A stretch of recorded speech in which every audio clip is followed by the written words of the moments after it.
अस्सलामु अलैकुम वरहमतुल्लाह। Commerce point में आपका फिर से स्वागत है। मैं हूं मीर उमर, आपके लिए आज का वीडियो लेके। आज के वीडियो में हम लेजर अकाउंट्स को डिस्कस करेंगे, जो कि JKSSB panchayat account assistant post के लिए सिलेबस में है, accounting and book keeping section से। आज तक हमने जो 6 यूनिट्स कंप्लीट किए हैं, लास्ट यूनिट जो हमारा था पार्टनरशिप अकाउंट्स, वो कंप्लीट हो चुका है। आज का वीडियो लेजर अकाउंट्स के रिलेटेड है। So let us start. First, laser accounts में क्या क्या कंटेंट्स हमें रहेंगे। पहला जो कंटेंट रहेगा, इसमें हम लेजर अकाउंट के मीनिंग, इट्स फ्यूचर्स, ठीक है। इसके बाद हम टाइप्स ऑफ लेजर अकाउंट्स पढ़ेंगे। उसके बाद हम इम्पोर्टेंस ऑफ लेजर अकाउंट्स, और फिर हम लास्ट में एक टर्म को समझने की कोशिश करेंगे जिसका नाम है पोस्टिंग। और उसके बाद एज यूजुअल हम MCQs भी इसके रिलेटेड आपको बताएंगे। सो स्टार्ट करते हैं लेजर की मीनिंग से। Meaning of laser. लेजर की क्या मीनिंग है अकाउंटिंग में। यहाँ पे मैंने लिखा है, लेजर इज़ द प्रिंसिपल और primary book of accounts. Ledger एक प्रिंसिपल या हम इसको प्राइमरी बुक ऑफ अकाउंट्स कहते हैं। प्राइमरी का मतलब या प्रिंसिपल का मतलब यहाँ पे हमें ये चीज़ बताता है कि ये इम्पॉर्टेंट है, वाइटल है अकाउंटिंग मेंटेन करने के लिए, और ये स्टार्ट से ही हमें प्रिपेयर करनी होती है।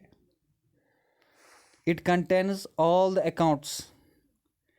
लेजर में हमारे सारे अकाउंट्स आते हैं, जैसे कि एसेट्स के रिलेटेड, लायबिलिटीज़ के रिलेटेड, कैपिटल के रिलेटेड, रेवेन्यू के रिलेटेड, एक्सपेंसेस के रिलेटेड, और बाकी जो कंट्रा अकाउंट्स होते हैं उनके रिलेटेड हमें अकाउंट्स मेंटेन करने होते हैं।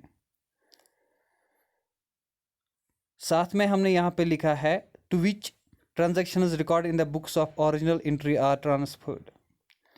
ये वो एसेट्स या वो लायबिलिटीज़ या वो कैपिटल या रेवेन्यू एक्सपेंसेस के अकाउंट्स होते हैं जिनकी हमने एंट्री पहले ही ओरिजिनल एंट्री जो होती है जर्नल में की होती है, फिर हम जर्नल से ट्रांसफ़र करते हैं वो एंट्रीज़ लेजर में। यानी कि जैसा कि आपको पता है, जर्नल में हम प्राइमरी एंट्री जो करते हैं उसके बाद हम उस एंट्री को ट्रांसफ़र करते हैं लेजर्स में। लेकिन हमें यहाँ पे ये बात याद रखनी होगी कि हम उस एंट्री को या उसके रिलेटेड एक अकाउंट के रिलेटेड जो भी एंट्रीज़ है उसको एक ही लेजर अकाउंट में रिकॉर्ड करेंगे। फॉर एग्ज़ाम्पल, हमारे पास अगर कैश की एंट्री है, हमारे पास अगर कैश की 1, 2 या 4, 5 एंट्रीज़ है, ये लेजर अकाउंट्स में खाली एक जगह पे हमें आएंगी। जर्नल में ये बहुत जगहों पे होगी, ये एक डेट से लेके दूसरे डेट पे भी हो सकती है, लेकिन लेजर अकाउंट में हमें ये एक ही पेज पे एक ही अकाउंट में आएंगे, ठीक है। साथ ही मैंने यहाँ पे लिखा है, ledger is the ultimate destination of all transactions. जो भी ट्रांजैक्शन हम जर्नल में रिकॉर्ड करते हैं उनकी जो लास्ट डेस्टिनेशन है वो लेजर में होती है। फिर लास्ट में वो अल्टीमेटम जो उनका होता है, यानी कि उनका सारा निचोड़, डेबिट क्या हुआ, क्रेडिट क्या हुआ, सारे जो है लेजर अकाउंट्स में फिर आ जाते हैं, ठीक है। यहाँ पे एक डेफिनेशन है, ledger is a book of accounts which contains in a suitably classified form the final and the permanent record of traders transaction। Ledger एक ऐसी किताब है जिसमें हम सूटेबली क्लासीफाई करते हैं final and permanent record of traders transaction. जो कि ट्रेडर्स जिसके लिए हम अकाउंट्स बनाते हैं उसके जो भी ट्रांजैक्शंस है उसका हम फाइनल और परमानेंट रिकॉर्ड लेजर में रखते हैं। फिर से मैं आपको बताना चाहूँ, पहले हम जर्नल करते हैं जिसको हम एंट्री बोलते हैं, जर्नल एंट्री। उस जर्नल एंट्री के बाद हम लेजर्स बनाते हैं। से फॉर एग्ज़ाम्पल हम पास एक कस्टमर है रहीम, जो कि हमसे चीज़ें खरीदता है, हमें पैसे देता है, हम उसको डिस्काउंट देते हैं। तो ये जो सारे एंट्रीज़ है ये उसके एक लेजर अकाउंट में रिकॉर्ड होगी। ठीक है। नेक्स्ट हम फ्यूचर्स ऑफ लेजर अकाउंट्स देखेंगे। लेजर के क्या क्या फ्यूचर्स है। It is the principal book और प्राइमरी बुक ऑफ अकाउंट्स। ये प्रिंसिपल बुक है, यानी कि इट इज़ इम्पॉर्टेंट, ये बनानी ही बनानी ज़रूरी है हमारे लिए। एंड प्राइमरी बुक यानी कि ये स्टार्टिंग पे ही हमें बनानी होती है। जब हम जर्नल एंट्री करते हैं तो हमें वो जर्नल एंट्रीज ट्रांसफ़र करने हैं किस में, लेजर में। ठीक है। यानी कि ये साथ साथ बनते हैं, जर्नल एक साथ बनेगी और साथ ही साथ हमें लेजर्स भी बनाने होते हैं। ठीक है। The transactions are classified under appropriate heads called accounts. हमारे जर्नल में बहुत सारे ट्रांजैक्शंस होते हैं। सारे जो ट्रांजैक्शंस है एक अकाउंट उनके लिए सफिशिएंट नहीं है। जो ट्रांजैक्शन जिसके साथ रिलेट होती है उसको हम उस अकाउंट में डाल देते हैं। अगर रहीम के 10 ट्रांजैक्शंस है वो रहीम के एक अकाउंट में आएंगी। तो हम एक अकाउंट बनाते हैं हर किसी हेड का, उस हेड के रिलेटेड जो भी ट्रांजैक्शंस होंगे हम उन ट्रांजैक्शंस को उस हेड में रिकॉर्ड करते हैं। उस हेड को हम बोलते हैं अकाउंट। तीसरा future, the account contain the condensed and summarised record of all the related transactions. ये जो हम अकाउंट बनाते हैं, फॉर एग्जांपल रहीम का अकाउंट बनाया, उसके रिलेटेड जो भी ट्रांजैक्शंस है वो समरी के साथ वहाँ पे रिकॉर्ड होंगे और उसके साथ हमें ये पता चलेगा कि रहीम के पास हमारे पैसे हैं कि रहीम के पैसे हमारे पास है।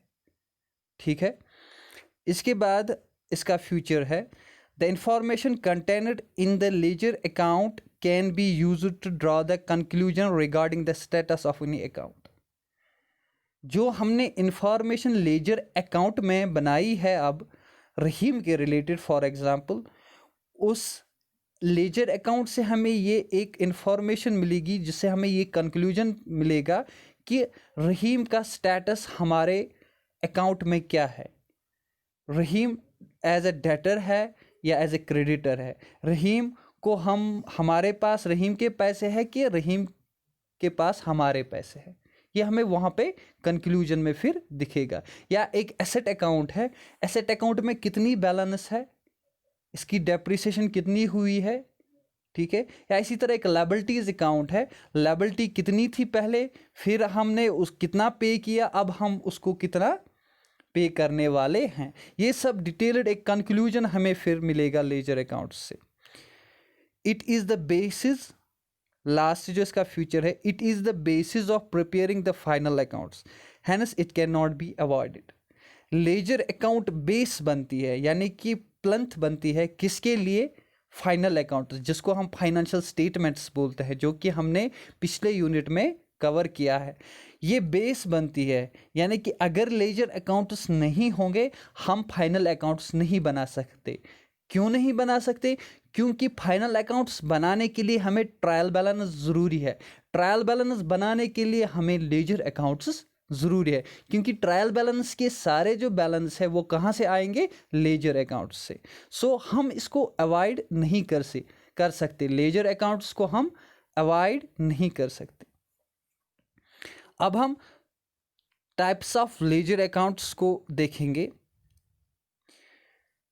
समझने के लिए हमने यहाँ पे 3 किस्म के लेजर अकाउंट्स बनाए हैं। पहले वाले को हम बोलते हैं डेटर्स लेजर, दूसरे को क्रेडिटर्स लेजर, तीसरे को हम जर्नल लेजर बोलते हैं। ये जो डेटर्स लेजर होता है, it contain contains the accounts of all the customers to whom the goods has been sold on credit. It is also known as sales ledger. याद रखना होगा, क्वेश्चन में आ सकता है डेटर्स लेजर को हम किस नाम से बुलाते हैं, सेल्स लेजर के नाम से भी। डेटर्स लेजर क्या है? ये वो एक अकाउंट है, वो एक लेजर है जिसमें हम खाली उन कस्टमर्स का अकाउंट मेंटेन करेंगे जिनको हमने गुड्स भेजे हैं लेकिन उधार में। ठीक है, तो उसके रिलेटेड हम सारे जो एंट्रीज है एक लेजर बुक में करेंगे जिसको हम डेटर्स लेजर बोलते हैं। फिर है creditors ledger. It contains the accounts of all the suppliers or creditors who have supplied goods to the business on credit. It is also known as bought ledger. दूसरा जो हमारा क्रेडिटर्स लेजर है, ये एक ऐसा लेजर है जिसमें हम वो अकाउंट्स बनाएंगे, उनके रिलेटेड अकाउंट्स बनाएंगे जिन्होंने हमें गुड्स सप्लाई किए हैं। यानी कि हम बिजनेस कर रहे हैं, हमें गुड्स लाने हैं, परचेज करने हैं गुड्स, तो हम कभी उधार पे गुड्स लाते हैं। तो ये जो हम उधार पे गुड्स लाते हैं उनके रिलेटेड जो भी हम ट्रांजैक्शंस रिकॉर्ड करेंगे वो हम क्रेडिटर्स लेजर में रिकॉर्ड करेंगे। इसको हम बॉट लेजर के नाम से भी पुकारते हैं, याद रखते हैं। ठीक है, लास्ट में जो है जनरल लेजर जिसको हम मैन लेजर भी बोलते हैं। It contains all the accounts of business other than those of debtors and creditors. अब हम जो भी डेटर्स एंड क्रेडिटर्स को छोड़ के जो भी हमारे अकाउंट्स रहते हैं उनको हम एक अलग लेजर में रिकॉर्ड करेंगे जिनको हम जर्नल लेजर बोलते हैं। जैसे कि कौन कौन एसेट्स के रिलेटेड, डेटर्स के बगैर एसेट्स के रिलेटेड जो होंगे, लायबिलिटीज़ के रिलेटेड जो होंगे, कैपिटल, रेवेन्यू, एक्सपेंस, जो भी सारे बाकी जो सारी अकाउंट्स हैं क्रेडिटर्स और डेटर्स के बगैर, उनको हम जनरल लेजर में रिकॉर्ड करेंगे।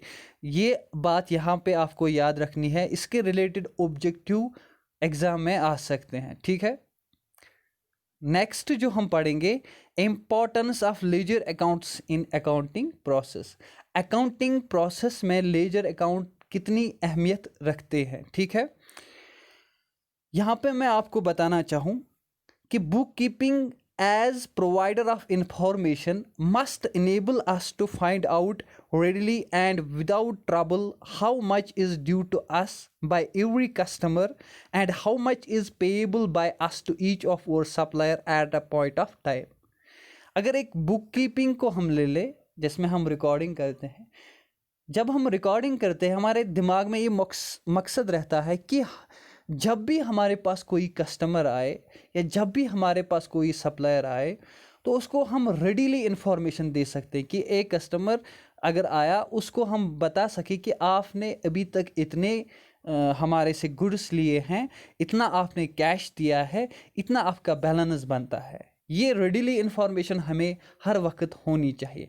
इसी तरह अगर एक सप्लायर है जो कि हमें गुड्स सप्लाई कर रहा है, उसके रिलेटेड भी हमें रेडीली इन्फॉर्मेशन होनी चाहिए कि इसने अभी तक हमें इतने गुड्स सप्लाई किए हैं, हमने अभी तक इसको इतना कैश दिया है, तो अब हम इसको इतना कैश देने वाले हैं।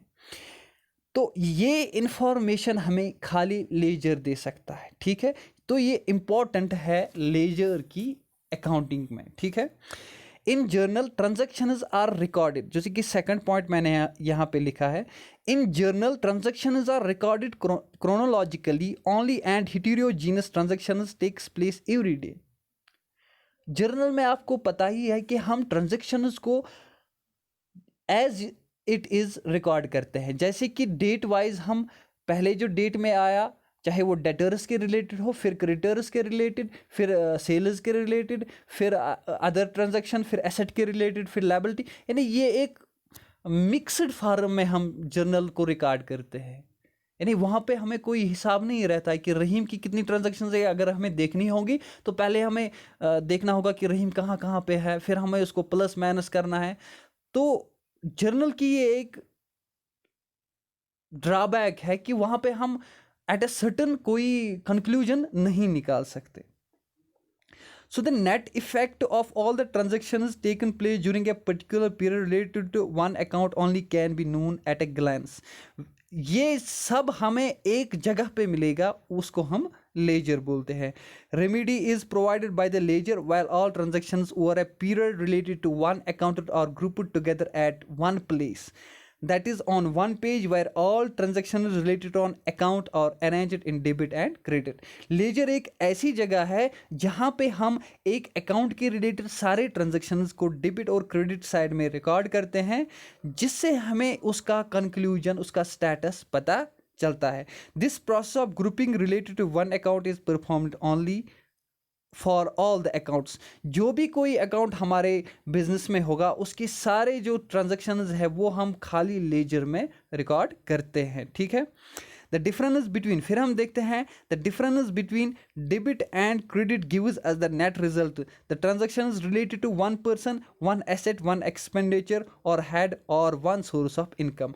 तब हम लास्ट में देखते हैं कि हमारे डेबिट साइड में इसका कितना है, अगर रहीम है, डेबिट साइड में कितना है, क्रेडिट साइड में कितना है, फिर हम इसको टैली करके नेट इफेक्ट देखते हैं. तो इससे हमें एक अकाउंट के रिलेटेड क्लियर इंफॉर्मेशन मिलती है कि इस अकाउंट का स्टेटस क्या है. अगर हमारे पास कोई कस्टमर आएगा, हम उस वक्त जर्नल को चेक नहीं करेंगे, हम उस वक्त उसके लेजर अकाउंट को चेक करेंगे, तो उससे हमें उसका प्रेजेंट स्टेटस पता चलेगा. ठीक है.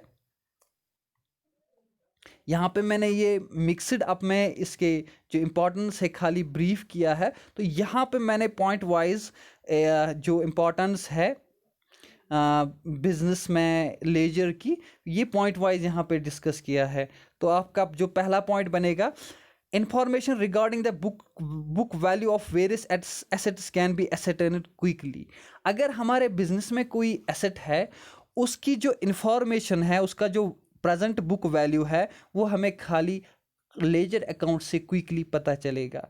हम लेजर अकाउंट किसी एसेट के रिलेटेड बनाएंगे, उसमें हम देखेंगे कि एसेट कितने में परचेज किया, एसेट को हमने कितनी डेप्रिसिएशन दी, अब इसका बुक वैल्यू क्या बनता है. ठीक है. नेक्स्ट जो है, the amount of total debtors and total creditors can be estimated from personal accounts. अगर हमें फिर देखना होगा कि कितने डेटर्स है, कितने क्रेडिटर्स है, कितनी हमारे एसेट्स है एज डेटर्स, कितना हमें लायबिलिटी है एज क्रेडिटर्स, वो हमें पर्सनल अकाउंट्स जो कि हम लेजर अकाउंट्स में बनाते हैं वहाँ से पता चलेगा. ठीक है. इसलिए लेजर इंपॉर्टेंट है.